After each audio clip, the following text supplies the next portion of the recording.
우리 앞뒤 좌우에 계신 분들과 함께 인사하겠습니다. 잘 오셨습니다 하고 인사하겠습니다.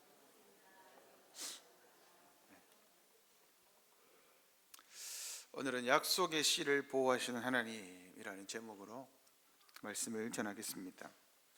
우리가 아브라함의 인생을 쭉 살펴보고 있습니다. 창세기가 아브라함의 인생을 우리에게 친절하게 안내하지요. 어떤 한 사람에 대해서 이렇게 길게 여정을 보여주는 경우는 잘 없지요. 창세기만이 유일하게 아브라함과 요셉과 야곱의 인생을 조금 길게 이야기합니다. 이삭은 되게 짧습니다. 나중에 보시면 알겠지만 이삭은 몇 장 되지도 않아요. 아브라함이 우리의 신앙의 삶의 모범이 되지요. 어떤 점을 우리는 본받아야 되겠습니까? 아브라함이 네겝으로 이동했습니다. 네겝, 남방이지요. 아브라함이 이동했던 애굽, 즉 이집트 땅 근방에 있습니다. 당시 유목민들은 계절에 따라 이동하던 길목에 있는 땅이 네겝이었습니다.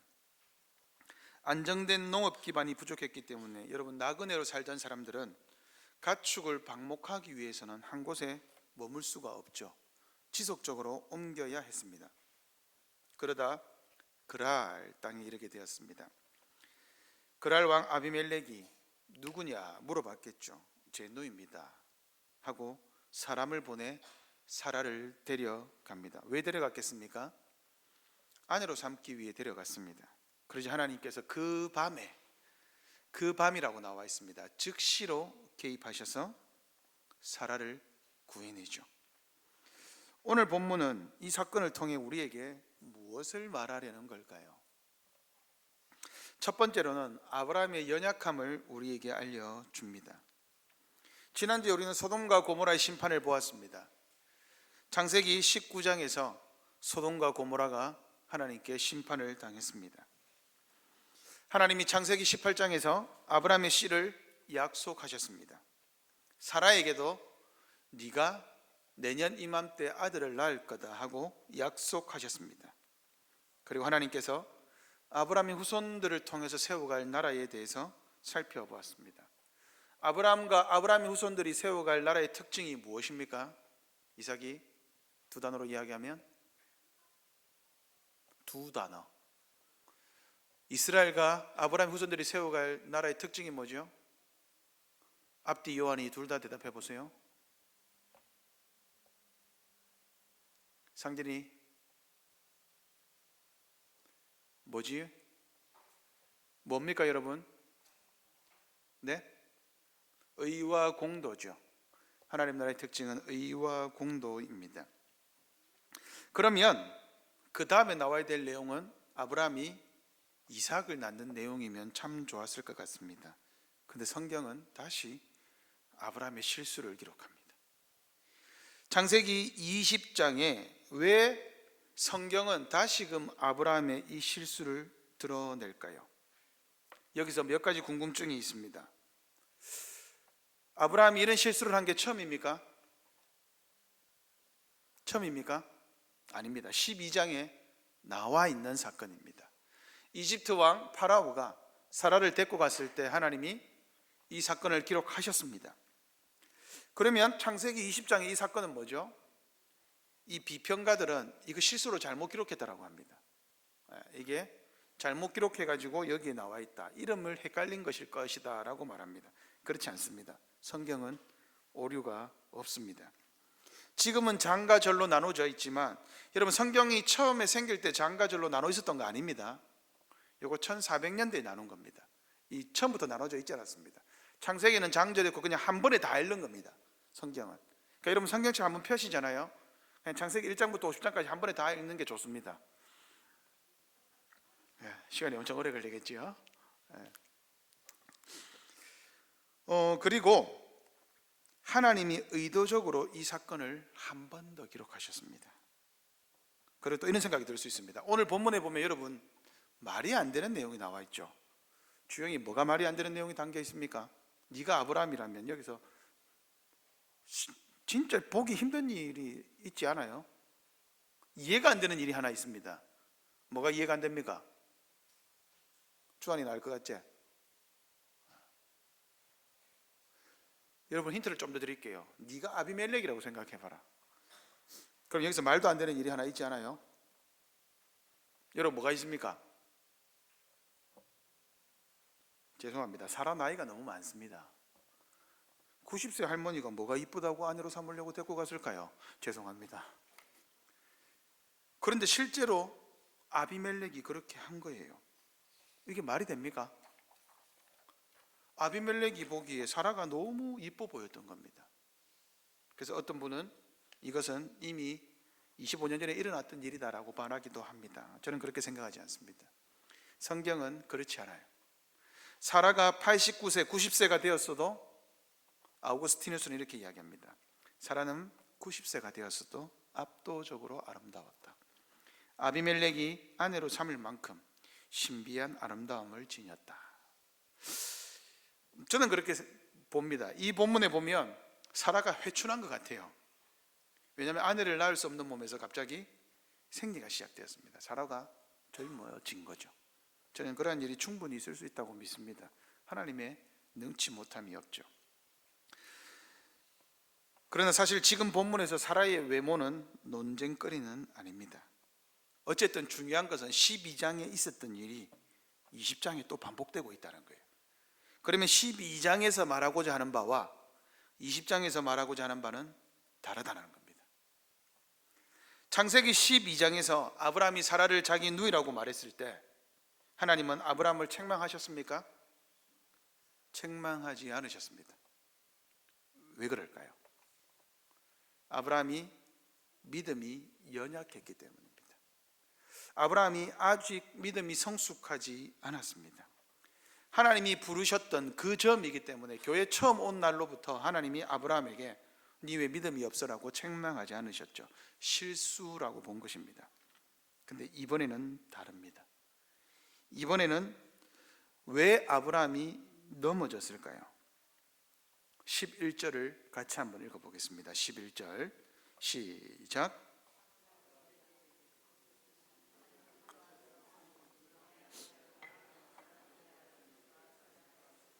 아멘. 너그만 다시 읽을 수도 있다. 여기는 아예 안 읽네 아이들. 이것은 여러분 아브라함의 생각이지 팩트가 아닙니다. 사실이 아닙니다. 아브라함이 뭐라 그랬습니까? 이곳에서는 하나님을 두려워함이 없다. 사실일 수도 있지만 아닐 수도 있습니다. 이것은 아브라함의 생각이죠. 4절에 보면 이렇게 이야기합니다. 아비멜렉이 하나님께 뭐라고 이야기하죠? 주여, 주께서 의로운 백성도 멸하십니까? 무슨 말입니까?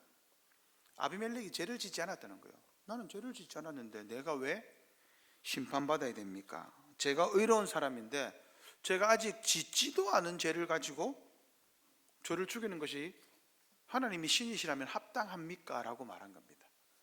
그러니까 아비멜렉은 아직 사라에게 무슨 짓도 하지 않았습니다. 아브라함이 이곳은 하나님을 두려워하지 않는다라고 생각했을 뿐 실제로는 악한 일이 벌어진 것이 아니죠. 그리고 또 한 가지 주목할 만한 점은 여러분, 이게 아브라함의 몇 번째 실수입니까? 똑같은 실수가 두 번째가 아니라는 사실입니다. 이것을 기억하셔야 됩니다. 성경의 소개를 두 번만 했을 뿐 11절에 뭐라고 그랬습니까? 아브라함과 사라가 이동하는 곳마다 이렇게 했다는 것을 알 수 있습니다. 13절이죠. 하나님이 나를 내 아버지 집을 떠나 두루 다니게 하실 때에 이후로 우리의 가는 곳마다, 그러니까 아브라함이 가는 곳마다 이렇게 계속했다는 거예요. 이게 두 번째로 한 게 아닙니다. 12장에서 그렇게 했고 그리고 가는 곳마다 계속했어요. 그리고 20장에 다시 이 사건이 발생했는데 성경은 기록을 한 겁니다. 아브라함은 하나님의 부르심을 따라 나그네 생활을 했습니다. 그런데 나그네로 산다는 것 자체가 두려웠죠. 여러분, 그 당시에 나그네로 사는 것은 쉽지 않았습니다. 왜냐하면 재물이 많고 사람이 많으면 언제든지 사람들이 위협의 대상이 되기 때문에 먼저 전쟁을 걸 수가 있어요. 특히나 그렇게 사는 것도 힘들어 죽겠는데 자기 아내가 너무 이뻤던 거예요. 보십시오. 89세나 90세 된 그 할머니에게 반할 만큼, 한 일국의 왕이 반할 만큼 사라는 너무나 이뻤습니다. 여러분, 성경에서 이쁘다고 말하는 사람은 딱 두 명입니다. 누구죠? 이삭이 누구지? 너희는 알아야 된다. 정신 차리시고, 니는 이쁘지 않습니다. 이삭은 이쁘지 않습니다. 성경에서 말하는 이쁘다고 말하는 사람이 누굽니까? 예? 리브가. 그렇죠. 지 아내 이름은 잘 알고 있네요. 예. 하나님이 리브가도 이쁘다라고 말하죠. 그래서 리브가도 이뻤기 때문에 이삭도 똑같은 실수를 합니다. 창세기 26장에 부전자전. 예. 그죠? 그러니까 여러분, 성경에서 특별히 이쁘다라고 말하는 것은 엄청난 미모였습니다. 이 일국의 왕들이 그 미모에 현혹될 만큼, 그러니까 아브라함이 너무 두려웠던 겁니다. 그래서 가는 곳마다 실제로 누이니까 누이라 하자. 그래도 되나? 된다. 이렇게 해서 자기들의 살 수단을 스스로 챙겼던 것이죠. 그리고 여러분, 이 본문에서 성경은 의도적으로 기록하지 않습니다. 무슨 말이냐? 사라가 잡혀가서 어떻게 되든지 아브라함은 안도했던 것 같습니다. 나는 괜찮다. 그리고 사라도 결국 미모 때문에 목숨은 잃지 않았으니 괜찮다라고 생각했던 것 같습니다. 아주 믿음 없는 행동이죠. 강하고 목사님이 아브라함의 그 이야기를 적으면서 설교집에서 이러한 내용을 인용을 했습니다. 한번 들어보십시오. 인간의 흑역사. 부제, 이 책의 제목은 인간의 욕심은 끝이 없고 똑같은 실수를 반복한다. 인간은 늘 같은 실수를 반복한다. 더 발전하고 나아지는 것 같지만 실제로는 시간을 두고 같은 실수를 되풀이한다. 늘 같은 문제로 무너진다. 어떻습니까? 맞는 것 같습니까? 인간의 흑역사란 책입니다. 인간의 욕심은 끝이 없고 똑같은 실수를 반복한다. 아닌 것 같습니까? 여러분, 2025년 한 해가 지나고 있습니다. 2025년 초기에 여러분들은 어떤 다짐을 하셨습니까? 성경 일독해야지. 이번에는 책을 좀 읽어야지. 새벽기도 한번 나가봐야지. 이번에는 뭐 해야지. 다짐하셨습니까? 안 하셨습니까? 그런데 어떻습니까? 지금 생각해보면 그거 다 지켜오셨습니까? 어느 순간 무너져 있지는 않습니까? 그러면 이게 2025년도에만 발생한 사건입니까? 2024년도에는 그런 일이 없었습니까? 2023년도에는요? 매년 반복되는 패턴 아닙니까? 우리는 아브라함과 사라를 보며 종종 위대한 믿음의 사람이라고 생각합니다. 맞습니다. 아브라함은 분명 믿음의 큰 사람입니다. 그러나 성경은 동시에 분명히 밝힙니다. 아브라함도 우리와 같이 연약한 죄인에 불과하다. 우리처럼 연약하고 우리처럼 넘어지는 사람이다 라는 것을 드러냅니다. 하나님의 놀라운 역사를 경험하고도 바로 그 앞에서 또 죄를 짓고 넘어지는 사람입니다. 우리도 마찬가지죠. 아브라함은 핑계라도 될 수 있습니다. 아니, 나는 25년 만에 죄를 지었는데 라고 말할 수 있죠.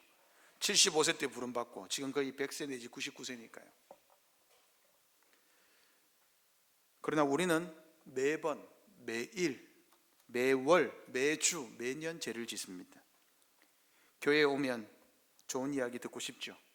그런데 설교 시간마다 우리는 죄인이라고 말합니다. 우리는 연약하다라는 말을 합니다. 힘이 빠지는 것 같기도 합니다. 그런데 그 말이 사실이죠. 우리는 연약합니다. 우리는 죄를 짓습니다. 우리는 오늘 하루를 장담할 수 없죠.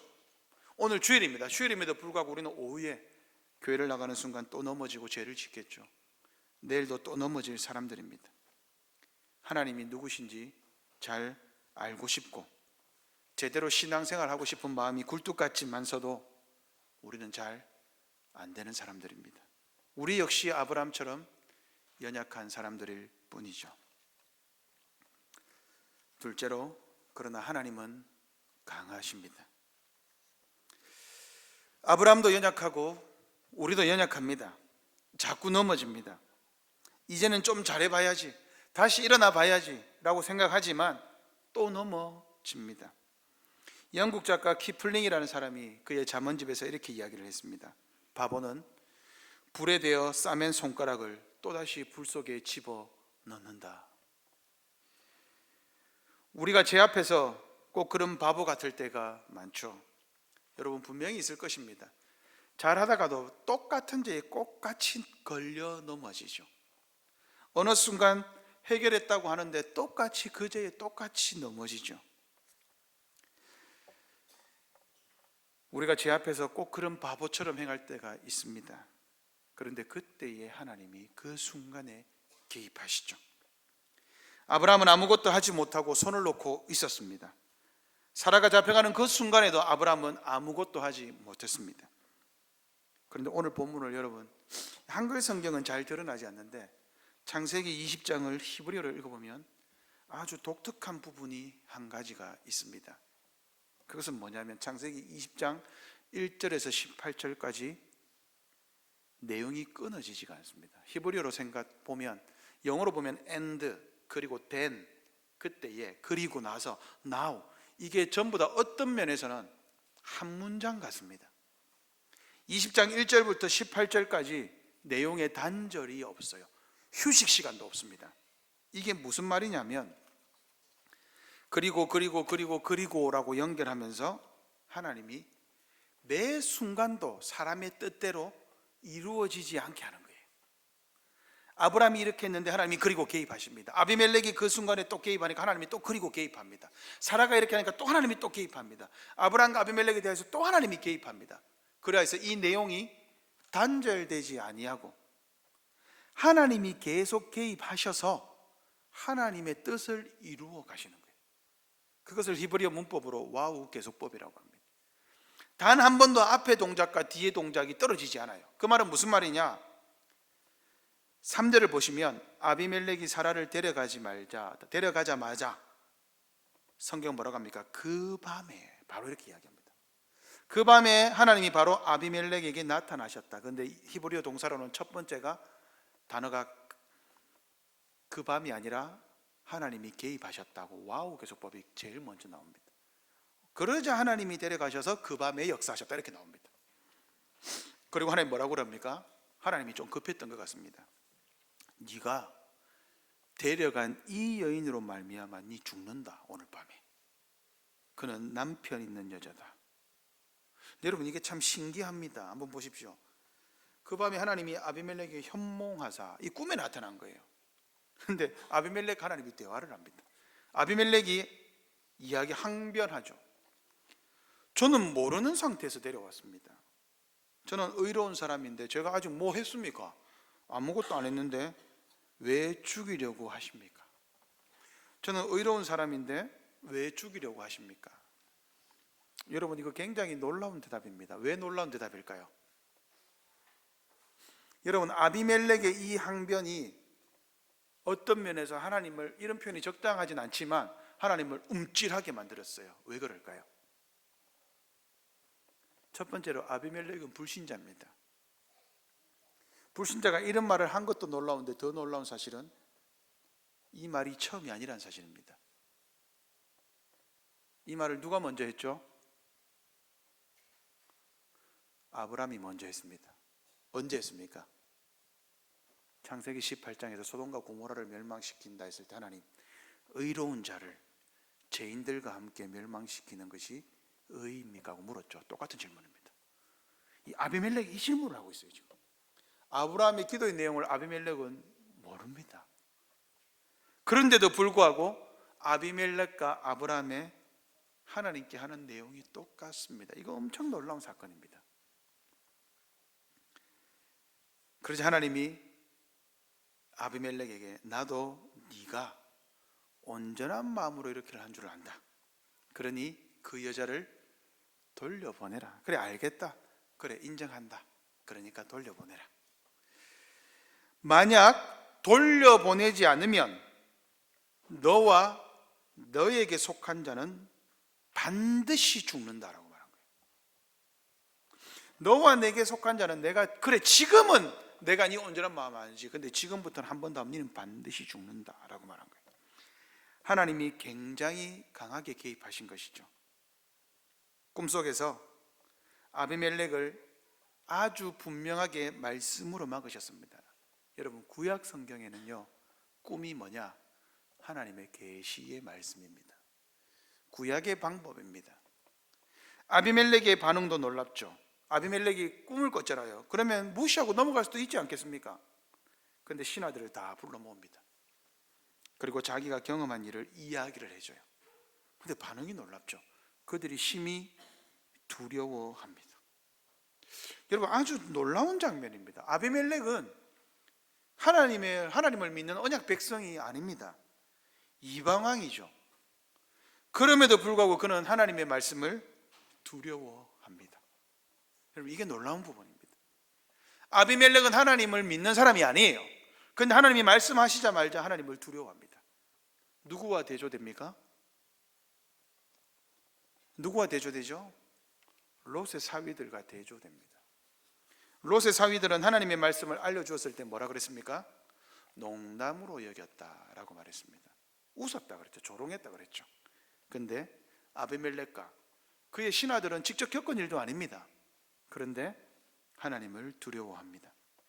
그 결과 아비멜렉은 즉시로 사라를 돌려보냅니다. 자, 그러면 여기서 우리가 궁금한 게 하나 있습니다. 하나님은 왜 이렇게까지 하실까요?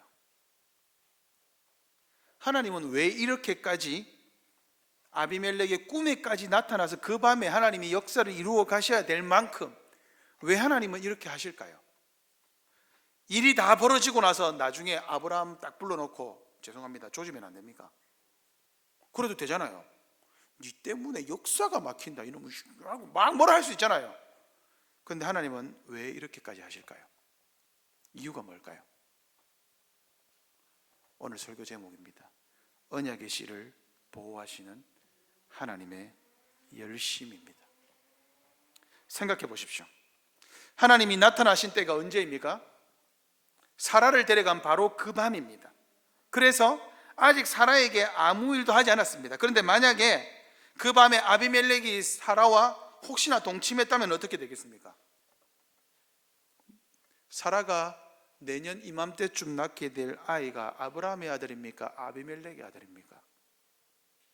알 수가 없게 돼요. 많은 학자들은 이때 이미 사라가 임신한 것으로 봅니다. 충분히 그렇게 볼 수 있습니다. 저도 제가 이 말씀을 보니까 사라가 임신했을 가능성이 엄청 많습니다. 소돔과 고모라 사건이 지나고 어쨌든 곧 이삭이 태어나야 될 시기입니다. 그런데 그때 이 아비멜렉이 사라를 건든다면 이삭이 누구의 씨냐라고 하는 것은 하나님의 약속이 위협받는 거예요. 하나님이 아브라함과 사라에게 이때까지 25년에 걸쳐 가지고 지속적으로 안내하고 인도하고 그들에 대해서 참고 키워내면서 내년 이맘때 아들을 낳을 거야라고 이제 다 왔습니다. 이제 종착역인 것 같아요. 하나님의 약속이 창세기 3장 15절에서 약속된 그 약속의 씨앗이 아브라함의 후손으로 이제 와야 되는 시기인데 아비멜렉이 건든다면 어떻게 될까요? 아브라함이 욕먹는 것이 아니라 하나님이 거짓말한 것이 됩니다. 그래서 하나님은 약속의 씨를 보호하기 위해서 그 순간에 직접적으로 개입하셨습니다. 이삭을 보호하시기 위해 개입하셨죠. 아브라함과 사라에게 이미 아들을 주겠다고 약속하셨기 때문에 하나님은 이삭을 보호하셨습니다. 이삭을 보호하기 위해 사라를 보호하셨습니다. 그런데 여기서 멈추지 않습니다. 여러분, 언약의 씨를 보호하는 것은 누구를 보호하는 겁니까? 이삭을 보호하는 게 아니죠.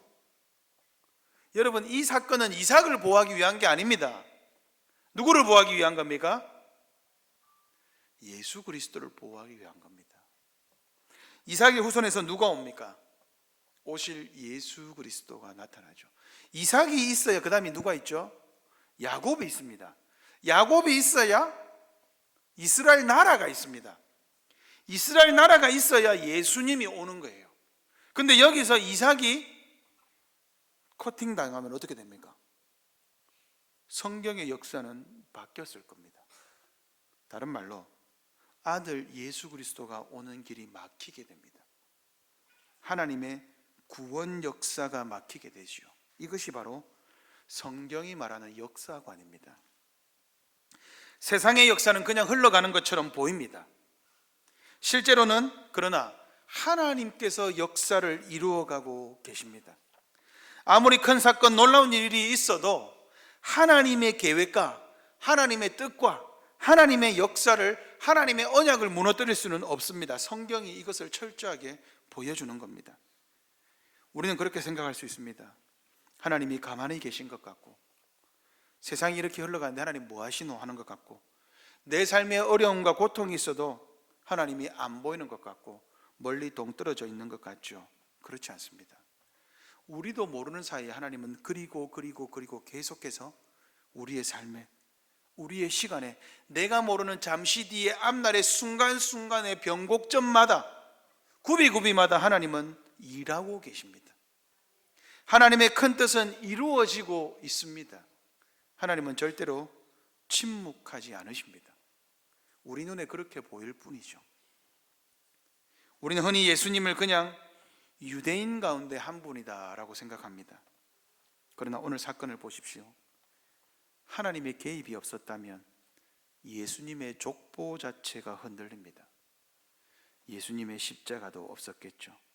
예수님의 십자가가 없었다면 우리 역시 복음 안에서 자유함을 누릴 일도 없습니다.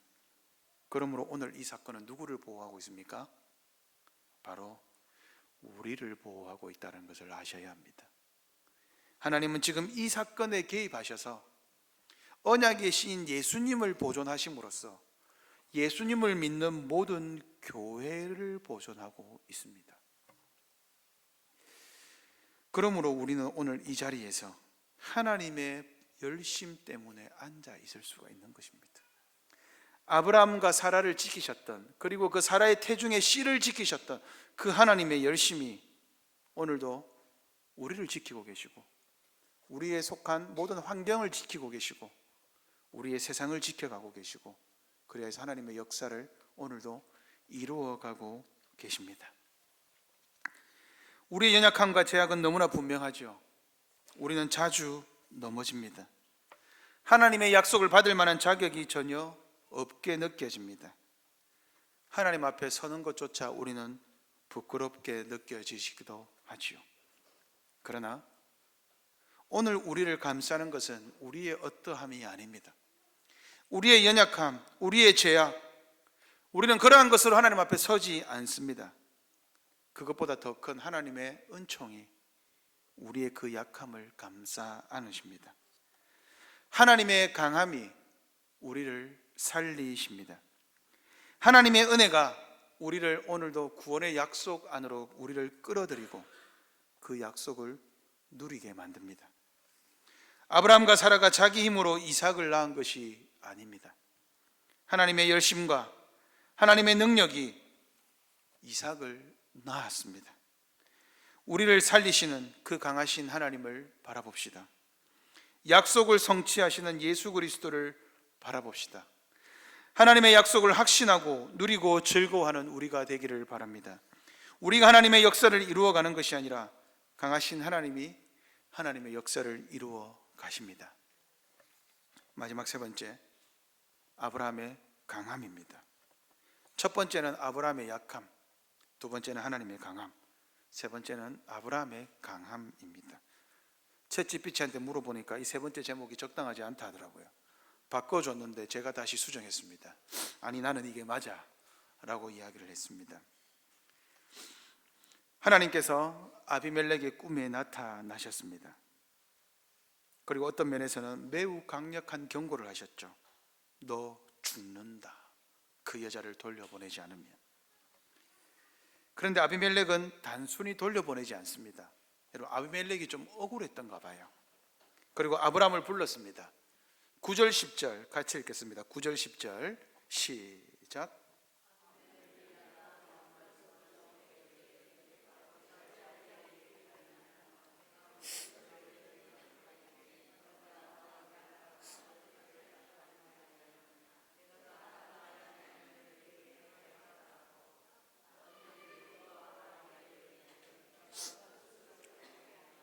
아민. 아비멜렉이 뭐라고 합니까? 아브라함에게 내가 어찌하여 내가 무슨 죄를 내게 범하였기에 네가 나와 내 나라가 큰 죄에 빠질 뻔하게 내가 합당하지 않은 일을 네가 무슨 뜻으로.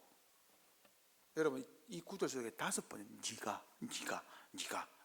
네가 나한테 우리한테 우리나라에 이렇게 아비멜렉이 엄청 억울했던 것 같습니다.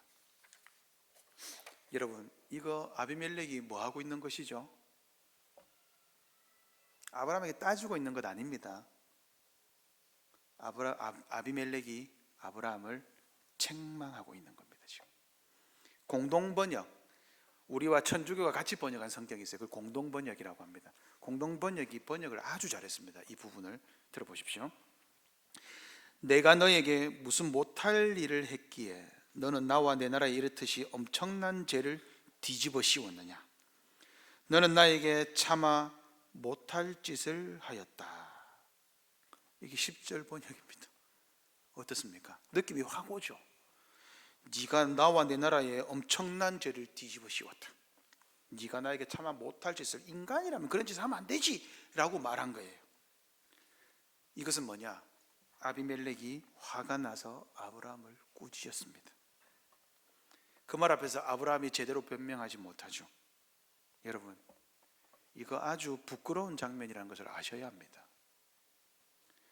원래는 세상을 책망해야 될 하나님의 백성이 세상에게 책망을 듣고 있습니다. 오늘 우리의 모습과 닮아 있죠. 세상을 향해 복음을 전하고 세상의 죄를 꾸짖고 책망해야 될 우리가 오히려 믿지 않는 사람들로부터 질책을 받을 때가 있습니다. 언제 그렇습니까? 우리가 죄를 지을 때뿐만이 아닙니다. 우리가 하나님의 약속을 믿지 못하고 우리 스스로 믿음 없이 행동할 때 세상은 우리를 보고 꾸짖습니다. 그게 뭐냐? 예수 믿는 사람이 그렇게 사냐? 예수 믿는 사람이 그래도 되냐? 정말 부끄러운 일입니다. 지금 아브라함이 그 일을 당하고 있는 겁니다. 우리는 복음 때문에 고난받아야 되는데 믿음 없음으로 책망받는 것은 부끄러운 일입니다. 우리는 종종 이렇게 생각합니다.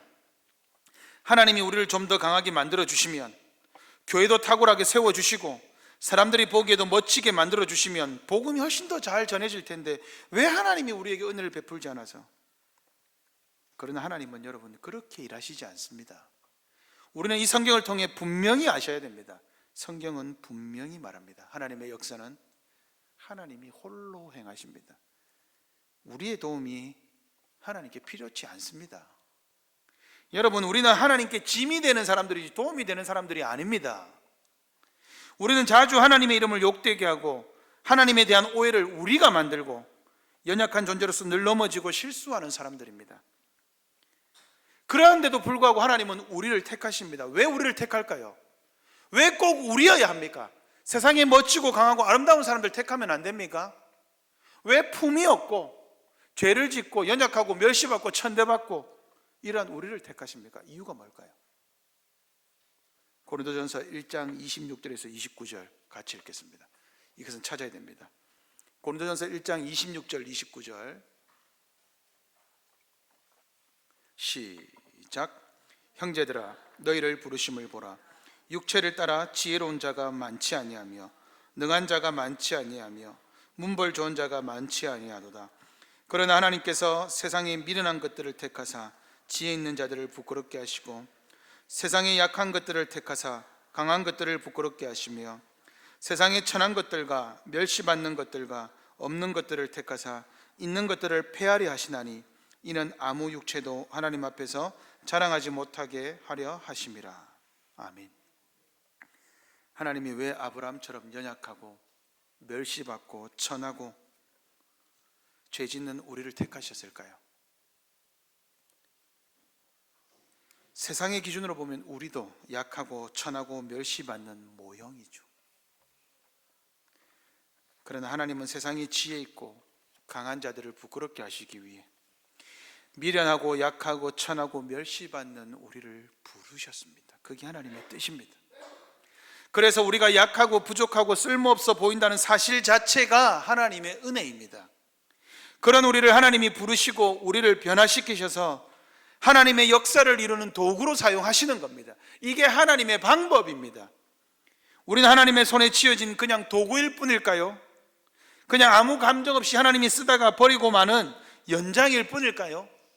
전혀 그렇지 않습니다. 오늘 본문을 잘 보십시오. 잘못은 분명 아브라함이 했습니다. 거짓말을 한 사람도 아브라함이고 사라를 위험에 빠뜨린 사람도 아브라함과 사라 본인들입니다. 그런데 하나님은 누구를 책망하십니까? 아브라함을 책망하지 않아요. 아비멜렉의 편에 서지 않습니다. 아브라함 편에 서서 아브라함에게 하나님이 그 편에 서서 아비멜렉에게 경고하고 있습니다. 이거 이상하지 않습니까? 여러분, 하나님은 차별하십니까? 차별하지 않으십니까? 하나님은 차별하십니까? 차별하지 않으십니까? 하나님은 차별하십니다. 지극히 차별하십니다. 하나님은 신자와 불신자를 차별하십니다. 하나님은 오늘 본문을 보면 하나님이 만약에 차별하지 않으신다면 하나님이 아브라함을 책망하고 아비멜렉에게 미안하다라고 해야 되죠. 아브라함은 자기의 의로움을 주장할 만큼 도덕적으로 선한 삶을 살았습니다.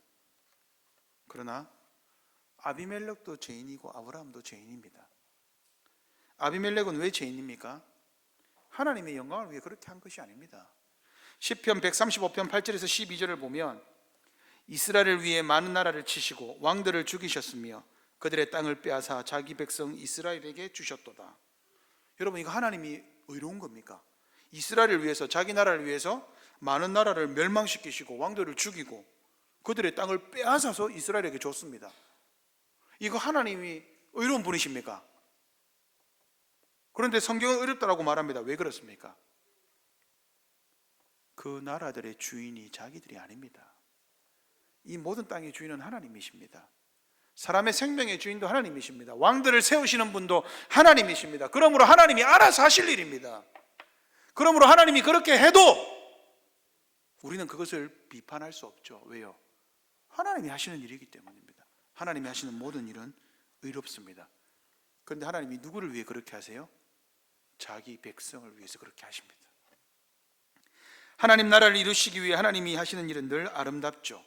그래서 오늘 본문에 보면 하나님 때문에 아브라함은 복을 누리고 아비멜렉은 차별을 당합니다. 아비멜렉이 하나님 왜 아브라함한테만 그렇게 합니까? 이거 너무 악한 거 아닙니까? 라고 따져야 되는데 못 따집니다. 왜 그렇습니까? 창세기 12장 1절에서 3절에 아브라함에게 약속한 하나님의 복의 성취이기 때문입니다. 하나님이 아브라함에게 약속하셨습니다. 너를 큰 민족이 되게 하겠다. 너를 통해 모든 민족이 복을 받게 하겠다. 하나님은 자기 백성을 도구로 사용하지 않습니다. 그러니까 왜 아브라함이 강해져야 합니까? 아브라함의 강함이 하나님의 역사를 이루는데 필수적이기 때문입니다. 그래서 하나님은 이 시간에 아브라함을 강하게 세우는 거예요. 아비멜렉이 뭐라고 그럽니까? 아브라함에게 가서 기도를 청해라. 그래야 네가 산다. 그럼 네 죽는다. 잘못은 아브라함이 했는데 아브라함에게 기도를 받으래요. 왜요? 그는 선지자다. 이 한마디로 끝입니다. 그가 기도해야 네가 산다. 아브라함이 기도하지 않으면 의로운 왕이라도 하나님께 복을 못 받는다 이 말입니다. 창세기 12장 너를 축복하는 자에게 내가 복을 내리고 너를 저주하는 자에게 내가 저주를 내리겠다. 그러므로 아브라함의 기도는 아비멜렉이 살아가는 데 있어서 필수적입니다. 그럼 여러분 생각해 보십시오. 아브라함이 아비멜렉을 위해 기도할 때 얼마나 부끄러웠겠습니까? 와, 내가 기도해도 될까? 하나님, 이 뭐라고 기도했겠습니까? 이 배은망덕한 놈에게라고 기도했겠습니까? 우리는 알 수 없습니다. 그런데 여러분, 분명히 아비멜렉은 아브라함이 잘못했는데 그 아브라함이 얼마나 존귀하게 보였겠습니까? 오, 하나님이 진짜 귀하게 쓰는갑다. 오, 내가 그 앞에서 벌벌 기는 거예요. 그렇게 해야 되는 겁니다. 처음에는 왜 나에게 이런 짓을 네가 행했느냐고 수없이 5번이나 꾸짖었습니다. 그러나 하나님의 말씀을 듣고 나니까 어떻게 되었습니까? 아브라함의 기도가 없이는 살 수 없는 입장이 되어버렸습니다. 세상 기준으로 볼 때는 하찮아 보이는 사람인데 그 사람이 기도하지 않으면 내가 복을 못 받는다. 여기서 이집트 왕 파라오와 그랄 왕 아비멜렉이 차이가 납니다. 12장에 정확하게 드러나진 않지만 여러분 잘 보시면 아브라함이 바로 이집트를 떠나잖아요. 그거 이집트 왕이 쫓아냈습니다. 나가라. 그런데 그랄 왕은 어떻게 합니까? 여기 있어라. 돈도 주고 땅도 주고 대접합니다. 왜 그렇습니까? 하나님의 복이 아브라함에게 달렸다는 것을 아비멜렉이 간파한 거예요. 그래서 나에게 한 사람, 저 얼마나 믿겠습니까? 여러분에게 생명의 위협을 가한 사람이 얼마나 믿겠습니까? 아비멜렉은 너무 미웠을 거 아니에요. 나중에 하나님이 떠나면 보자. 그때 확 이렇게 생각했을 수도 있잖아요. 그런데 아비멜렉은 알았어요. 저 사람이 복을 주면 무조건 복 받는다. 그래서 아비멜렉이 아브라함에게 땅도 주고 재물도 주는 거예요. 저 좀 잘 봐주십시오. 실제로 여러분, 아비멜렉이 그래서 아브라함 때 복을 받습니다. 어떤 복을 받죠? 아브라함이 기도하니까 하나님이, 여러분 생명을 죽이려고 하다가 살려주면 복이지 않습니까? 복이잖아요. 그런데 하나님이 덤으로 하나 더 줍니다. 뭘 줍니까? 아브라함도 몰랐고 아비멜렉도 몰랐던 사건이 여기 있습니다. 이미 하나님은 이 사건을 내다보고 계셨죠. 그래서 아브라함과 아비멜렉의 이 사건이 있기 전에 이미 하나님은 아비멜렉의 집에 모든 태를 닫았습니다. 임신 자체를 불가능하게 만들어 놨던 겁니다.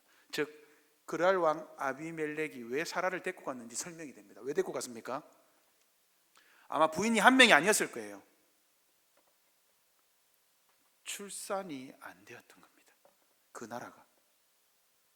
그래서 18절은 뭐라 그럽니까? 여호와께서 이왕에 아브라함의 아내 사라의 일로 아비멜렉의 집에 모든 태를 닫으셨습니다. 사라의 일로 닫은 것 같지만 이미 이 일 때문에 닫았다라는 거예요. 이미 과거에 닫아 놓은 거예요. 그래서 사라의 일로 인해서 이제 태를 열어주는 겁니다. 아브라함의 기도를 통해서. 여러분 이거 얼마나 놀라운 사건입니까? 그러니까 아비멜렉이 복을 받는 거죠. 실제로 아브라함이 기도했는데 아브라함이 태를 열어달라고 기도했는지 안 했는지 모르겠습니다. 그러나 아브라함 때문에 아비멜렉이, 여러분 그때 당시에 태를 여는 것은요, 나라가 부강해지는 겁니다. 사람 인구가 불어야 될 거 아닙니까? 당시에는 그게 힘이었던 겁니다. 그러므로 아브라함이 강해져야 되는 것은 필수적입니다. 그런데 누가 그렇게 아브라함을 강하게 합니까? 하나님이요. 누구에게? 아비멜렉에게, 세상에게. 우리에게 적용해 보면 양산 땅의 복을 받기 위해서는 무엇이 필수적입니까? 큰 사랑 교회가 강해지는 것이 필수적입니다. 여러분이 강해지는 것이 필수적입니다. 세상 사람들이 큰 사랑 교회 성도들을 보고 와, 니 곧다구로 신앙생활 하나 이런 말 들으면 되겠습니까? 아비멜렉처럼. 안 된다라는 거예요. 지금 우리가 이 양산 땅의 복을 받게 하기 위해서는, 이 석산 동면의 복을 받게 하기 위해서는 여러분들의 강함이 필수입니다. 큰 사랑 교회가 하나님 앞에서 아름다워지는 것이 필수입니다. 그리고 하나님은 그 일을 하고 계시고 지금도 하고 계시고 하나님은 그 일을 이루어 가십니다. 비록 우리가 연약하고 세상이 보기에 초라하고 멸시받고 천대받는 사람, 예, 괜찮습니다. 그러한 사람들을 하나님은 씁니다. 나는 강하고 나는 능력 있고 나는 지혜롭고 나는 힘 있다 하는 사람은 하나님이 안 씁니다. 왜요? 그런 사람은 은혜를 모르기 때문입니다. 그러므로 우리가 별 볼 일 없는 존재라면 감사합시다. 그러한 우리를 하나님이 사용하셔서, 하나님이 강하시기 때문에 우리가 연약하면 연약할수록 하나님의 강함은 더욱더 충만히 드러날 것입니다. 그 능력으로 오늘도 하나님은 우리를 새롭게 하십니다. 오늘도 우리를 하나님은 귀한 존재로 세우십니다. 세상을 치료하고 변화시키기 위해 우리를 부르셨습니다. 그러니 약속의 씨이신 예수 그리스도 안에서 우리도 강합시다. 언약의 씨를 보호하시는 이 하나님의 열심, 언약의 씨인 교회를 예수님 안에서 보호하시는 그 하나님의 열심이 우리를 더 단단하게 할 것이고 더 강력하게 할 것이고 더 지혜롭게 할 것이고 더 아름답게 할 것입니다. 주께서 저와 여러분을 통해서, 우리 큰사랑교회를 통해 이 땅에 복을 충만하게 주실 것입니다. 우리가 그런 존재가 되도록 더욱더 힘써서 그리스도를 믿고 그 안에 거하는 여러분들이 되시기를 바랍니다. 아멘. 우리 말씀을 기억하며 찬송가 93장 찬양하겠습니다. 주신 말씀의 찬송가 93장으로 화답하겠습니다. 찬양할 때에 준비한 예물 하나님께 봉헌하겠습니다.